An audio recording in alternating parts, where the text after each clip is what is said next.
कभी आधी रात में अकेले चलते हुए आपके पीछे किसी के कदमों की आहट सुनाई दी है। एक ऐसी आहट जो आपके रुकने पर रुक जाए और चलने पर फिर शुरू हो जाए। या कभी किसी ऐसे बंद कमरे में जहां हवा का नामो निशान न हो, दरवाजे की कुंडी को अपने आप कांपते देखा है। या फिर कमरे में रखी कोई जानी पहचानी चीज अपनी जगह से हिली हुई मिली है।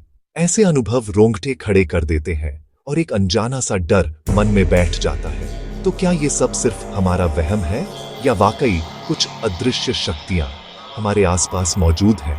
चलिए इस सदियों पुराने सवाल की तह तक चलते हैं। आज के विश्लेषण में हम पूछेंगे, क्या भूत सचमुच होते हैं या ये सब सिर्फ हमारे मन की एक गहरी चाल है? नुजुल चौहान। भूत प्रेतों की अवधारणा सिर्फ भारत की नहीं बल्कि पूरी दुनिया में पाई जाती है। यह एक ऐसा विश्वास है जो समय और सीमाओं से परे है और हर संस्कृति ने इसे अपने अपने तरीके से समझा और बयां किया है। प्राचीन मिस्र में लोग मानते थे कि मृत्यु के बाद आत्मा का सफर जारी रहता है।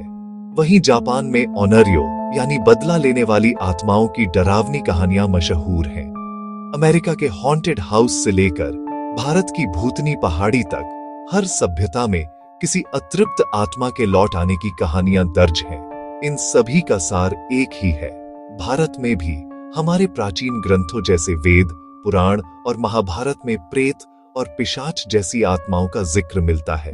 ये कहानियां सिर्फ डराने के लिए नहीं बल्कि कर्म और मोक्ष के सिद्धांतों को समझाने के लिए भी थीं।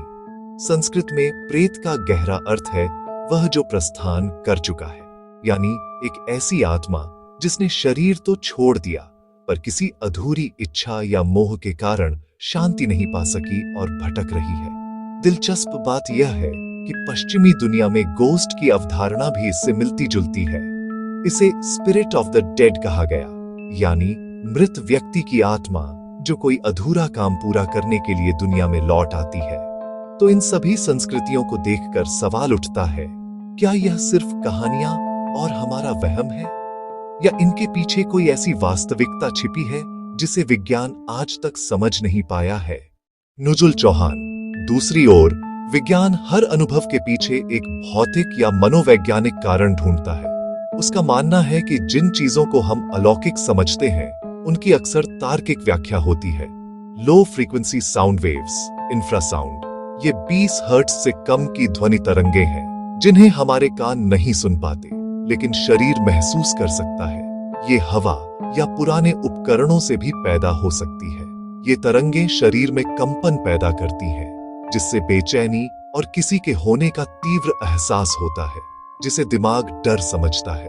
कार्बन मोनोऑक्साइड या फफूंदी, मोल्ड, पुराने हवादार न होने वाले घरों में कार्बन मोनोऑक्साइड या जहरीली फफूंदी हो सकती है।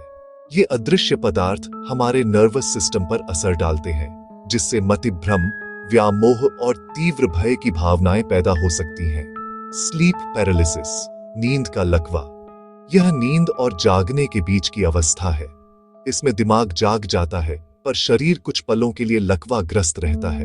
इस असहाय अवस्था में दिमाग अक्सर डरावने मतिभ्रम पैदा करता है, जैसे कमरे में किसी छाया का दिखना या छाती पर दबाव महसूस होना। साइकोलॉजिकल प्रोजेक्शन, हमारा दिमाग पैटर्न ढूंढने वाली मशीन है। जब हम तनाव या डर में होते हैं तो यह साधारण चीजों को भी गलत समझ सकता है। एक परछाई या चरमराती आवाज भी खतरनाक लग सकती है। हम अनजाने में अपने अंदर के डर को एक बाहरी रूप दे देते हैं और जिसे समझ नहीं पाते उसे अलौकिक मान लेते हैं।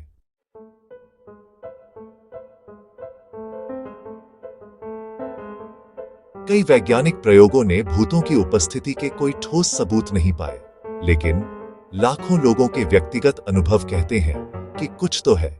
कई बार कैमरों पर दिखने वाली परछाइयां, ऑर्ब्स या आवाजें वैज्ञानिक रूप से समझाई नहीं जा सकी।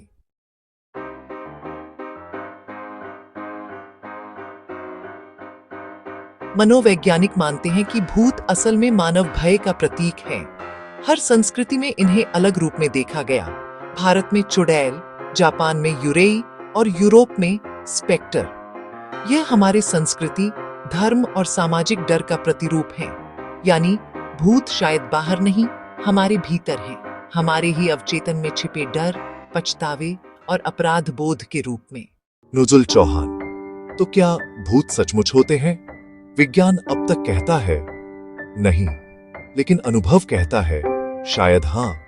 सच्चाई शायद इन दोनों के बीच कहीं छिपी है, जहां विश्वास और विज्ञान एक दूसरे को चुनौती देते